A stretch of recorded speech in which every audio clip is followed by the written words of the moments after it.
Fun Bells. అమ్మ బాబాయ్, చచ్చిపోతున్నా, నన్ను కాపాడండి. ఈ మాయా తెలు నన్ను గట్టిగా కుట్టేసింది. నా శరీరం గడ్డ కట్టుకుపోతోంది, కదలలేకపోతున్నాను. ఇది నిజం, దేవుడి సాక్షిగా ఇది అబద్ధం కాదు. నన్ను రక్షించండి ఎవరైనా. లైట్ తీసుకోండి. నిన్ననే కదా సింహం వచ్చింది, గండ్రగొడ్డలు వచ్చిందని అబద్ధం చెప్పి వీడు మనల్ని ఎంతో ఏడిపించాడు. వీడు భయపెట్టి నాటకమాడుతున్నాడు. వీడి నటనకు ఆస్కర్ అవార్డు ఇవ్వాలి. ఒకానొక కాలంలో ఒక అద్భుతమైన మాయా అడవి ఉండేది. ఆ అడవిలో మొంటూ అనే ఒక అల్లరి కోతి, చోటు అనే ఒక అందమైన జింక, బాలు అనే ఎలుగుబంటి, చింకీ అనే రంగులు మారే పక్షి నివసిస్తూ ఉండేవి. ఈ నలుగురు చాలా మంచి స్నేహితులు. అయితే మొంటూ కోతికి ఒక చెడు అలవాటుంది. అడవిలోని జంతువులకు ఎప్పుడూ లేనిపోని అబద్ధాలు చెబుతూ వారిని నమ్మించి ఆ తర్వాత ఏప్రిల్ ఫూల్ అంటూ ఎగతాళి చేయడం వాడికి మహాసరదా. దీనివల్ల అడవిలోని జంతువులన్నీ తరచూ ఇబ్బందులు పడేవి.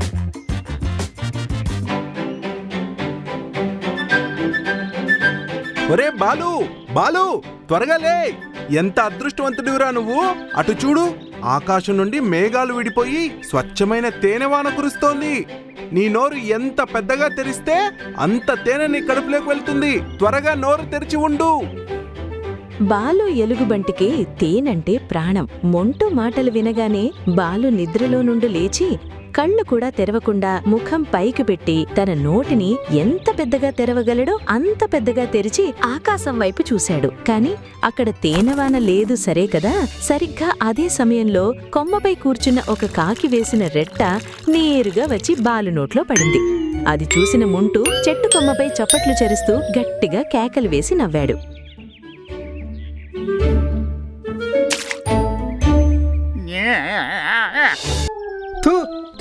మోంటూ, ఎంత పని చేసావురా.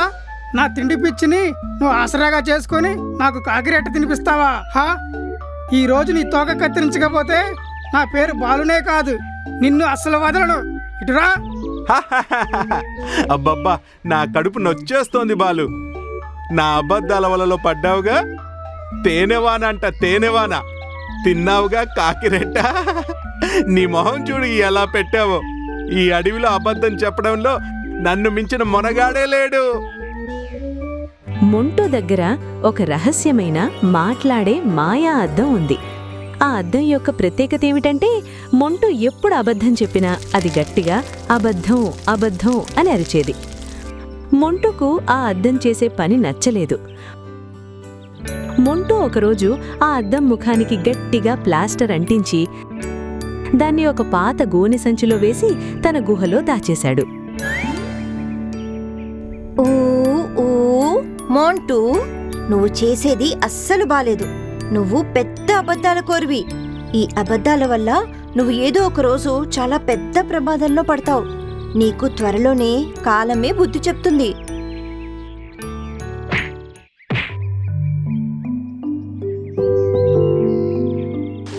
మరుసటి రోజు ఉదయం అడవిలోని జంతువులన్నీ ఒకచోట కూర్చుని తింటుండగా మొంటూ దూరం నుండి రొప్పుతూ భయంతో వణికిపోతున్నట్లు నటిస్తూ పరిగెత్తుకుంటూ వచ్చాడు. పరిగెత్తండి, పరిగెత్తండి, జంతువులారా పారిపోండి. మన అడవి సరిహద్దుల్లోకి ఒక క్రూరమైన సింహం వచ్చింది. దాని చేతిలో ఒక పెద్ద మాయ గండ్రగొడ్డలి ఉంది. అది కంటికి కనిపించిన జంతువును నరికేసి ముక్కలు ముక్కలుగా కోసి తింటోంది. మీ ప్రాణాలు కాపాడుకోవాలంటే ఇప్పుడే అడవి దాటి పారిపోండి. మొంటూ ముఖంలో ఉన్న కంగారును చూసి ఆ జంతువులన్నీ నిజంగానే సింహం వచ్చిందేమోనని భయపడిపోయాయి. ఏనుగులు తమ పిల్లలను తీసుకుని పరిగెత్తాయి. జింకలు అటూ ఇటూ దుమికాయి. పక్షులు గాల్లోకి లేచాయి.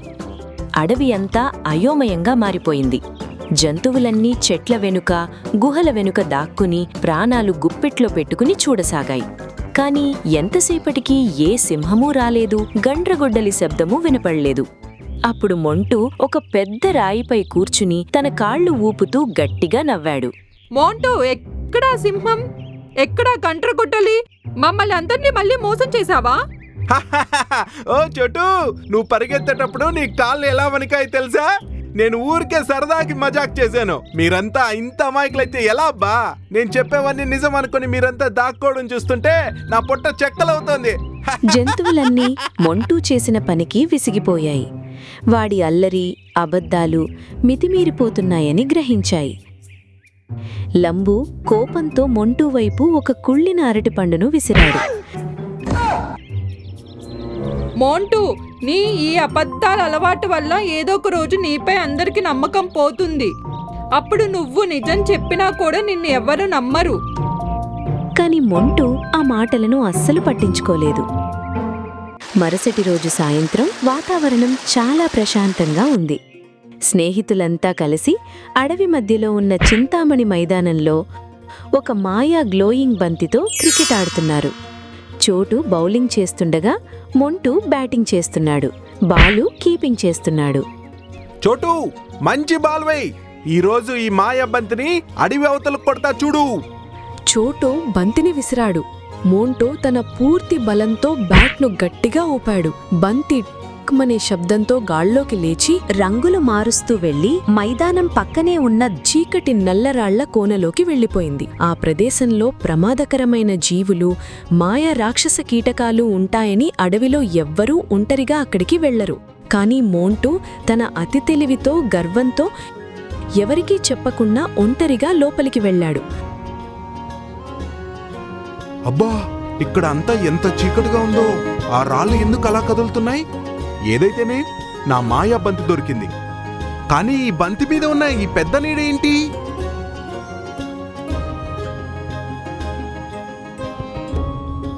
మోంటూ బంతిని చేతిలోకి తీసుకోబోతుండగా ఒక భారీ నల్లటి రాయి వెనుక నుండి ఒక భయంకరమైన భారీ మాయా తేలు ప్రత్యక్షమైంది.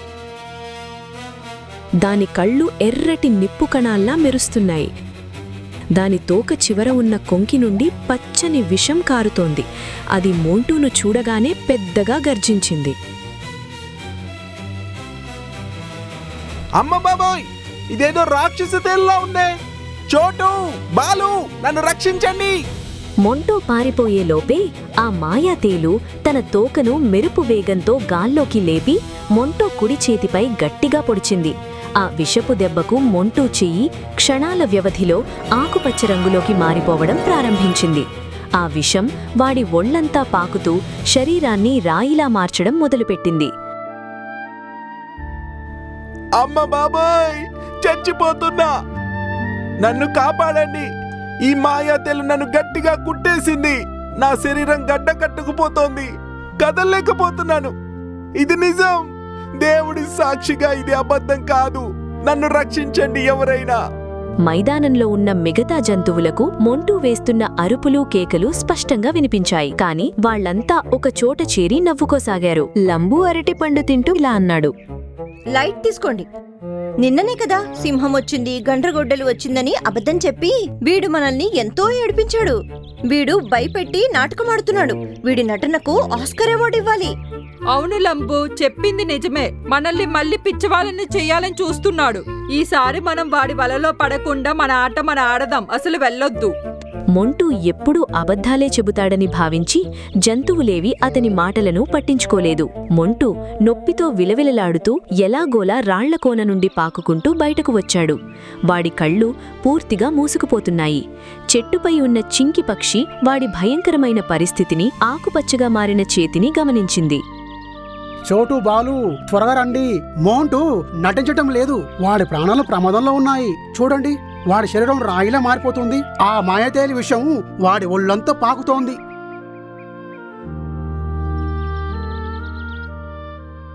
అరే దేవుడా, ఇది నిజంగానే మాయాతేలి విషయంలా ఉంది. చూడు, ఇంకొక 5 నిమిషాలు గాని ఆగితే వీడు నిజంగా పూర్తిగా ప్రాణం లేని రాయిలా మారిపోతాడు. మన కోపాలు పగలు పక్కన పెట్టి త్వరగా వీడిని కాపాడాలి. ఇంతలో ఆ భారీ మాయాతేలు కోనలో నుండి బయటకు వచ్చి జంతువులపైకి రాసాగింది. అది తన మాయాశక్తులతో పెద్ద పెద్ద రాళ్లను గాల్లోకి లేపి జంతువులపైకి విసరడం ప్రారంభించింది. మైదానంలో ఉన్న మిగతా జంతువులన్నీ భయంతో పారిపోయాయి. కాని మొంటూ యొక్క నిజమైన స్నేహితులు అక్కడే నిలబడ్డారు. బాలు, నువ్వు ఆలస్యం చేయకుండా మోంటూను నీ భుజాలపై వేసుకొని వెళ్ళు. చింకి, పైనుండి తేలు కళ్ళపై దాడి చేసి దాని దృష్టి మళ్లించు. నా బలమైన కొమ్ములతో ఇక్కడే అడ్డుకుంటాను. చింకి పక్షి తేలు కళ్ల ముందు వేగంగా తిరుగుతూ తన రెక్కలతో దానికి ఏమీ కనిపించకుండా చేస్తుంది. తేలు కోపంతో తోకను ఊపుతుండగా చోటూ జింక తన బలమైన కొమ్ములతో తేలు కాళ్లను గట్టిగా ఢీకొట్టి దాన్ని వెనక్కి నెడతాడు. ఈలోగా బాలు ఎలుగుబంటి మొంటూను తన భుజాలపై వేసుకుని అడవి చివర ఉన్న మాయా వైద్యుడైన గజ్జు ఆశ్రమం వైపు పరుగుతీస్తాడు. బాలు, చోటు, చింకి ఎలాగోలా తేలు నుండి తప్పించుకుని మొంటూను గజ్జుతాత దగ్గరకు చేర్చారు. గజ్జుతాత తన మాయా తొండంతో పవిత్ర సరస్సులోని సంజీవనీ జలాన్ని మొంటూ ముఖంపై చల్లాడు. ఒక మాయా మంత్రాన్ని చదివాడు. ఆ మంత్రం శబ్దానికి మొంటూ ఒంట్లో ఉన్న ఆకుపచ్చని విషమంతా నల్లటి పొగలా మారి నోటి నుండి బయటకొచ్చేసింది. రాయిలా మారిన మొంటూ శరీరం మళ్లీ సాధారణ స్థితికి వచ్చింది. మొంటూ నెమ్మదిగా కళ్ళు తెరిచి శ్వాస గట్టిగా తీసుకున్నాడు. వాడి ముఖంలో పశ్చాత్తాపం స్పష్టంగా కనిపిస్తోంది. మోంటూ, ఈరోజు నీ ప్రాణాలు దక్కాయంటే కారణం నీ నిజమైన స్నేహితులే. వాళ్ళు తమ తమ ప్రాణాలను ప్రణంగా పెట్టి ఆ మాయాతేలుతో పోరాడి నిన్ను ఇక్కడికి తెచ్చారు. నువ్వు చేసిన తప్పుకు ఈరోజు నీ ప్రాణాలే పోయేవి. నువ్వు అబద్ధాలు చెప్పడం వల్లే మిగతా జంతువులు నిన్ను నమ్మలేదు. నన్ను క్షమించండి గజ్జు తాత, నన్ను క్షమించండి స్నేహితులారా. నా అబద్ధాల అలవాటు ఎంత ప్రమాదకరమో నాకు ఈ రోజు తెలిసొచ్చింది. నేను ఎప్పుడూ మిమ్మల్ని ఏడిపిస్తూనే ఉన్నా కానీ మీరు నా ప్రాణాలు కాపాడారు. మీరే నా నిజమైన స్నేహితులు. మొంటూ నిజంగానే మారాడని గ్రహించిన గజ్జుతాత చిరునవ్వు నవ్వారు. ఇంతలో మొంటూ గుహలో సంచిలో బంధించబడి ఉన్న మాయా అద్దం మొంటూ మనసు మారిన విషయాన్ని తన మాయాశక్తితో గ్రహించి అక్కడికొచ్చింది.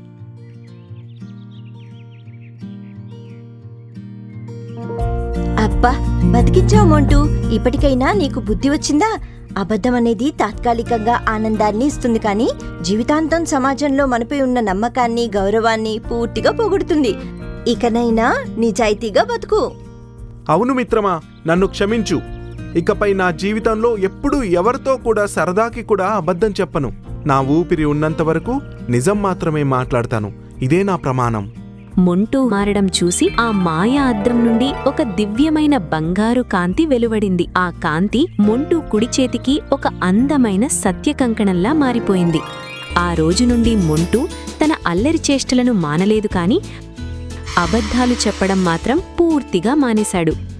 స్నేహితులంతా కలిసి ఆ మాయా అడవిలో ఎంతో సంతోషంగా, ఆనందంగా జీవించసాగారు.